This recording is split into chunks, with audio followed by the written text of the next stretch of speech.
Thank you, Mr. President. Mr. President, I rise in strong support of House Bill 2463, legislation sponsored by my good friend and former colleague, the gentleman from York County.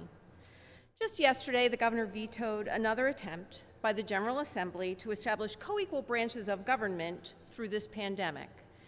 Mr. President, the people of the 28th Senatorial District have continued to call my office asking me to explain the unilateral decisions handed down by the administration.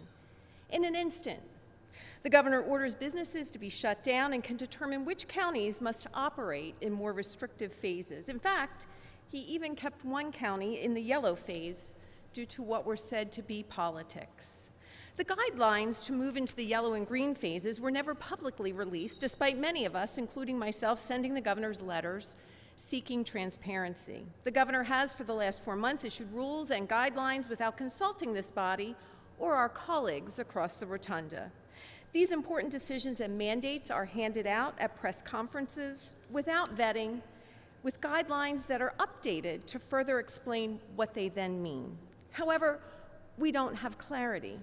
But what's more troubling is that in the midst of a pandemic, the governor acts unilaterally under the cloak of darkness. Mr. President, transparency is a hallmark in good governance, and especially during this pandemic when we have seen businesses shut down, some granted waivers, then rescinded, taxpayers threatened with fines and retribution, fines handed out, and more confusing guidelines issued at Thursday afternoon press conferences.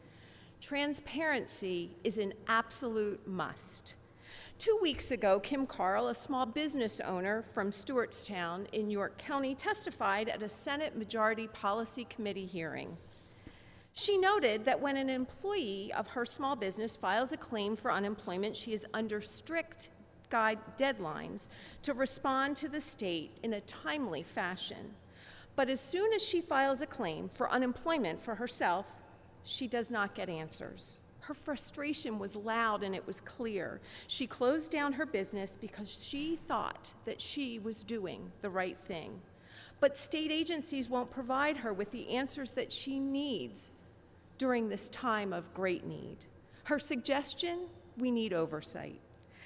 However, this governor is not responding to right-to-know requests, and this sets a very dangerous precedent. Thankfully, we can send a common-sense measure to his desk to assure that decisions and edicts have some transparency.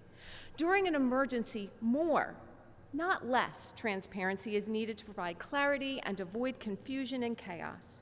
And I respectfully ask my colleagues for an affirmative vote on House Bill 2463. Thank you, Mr. President.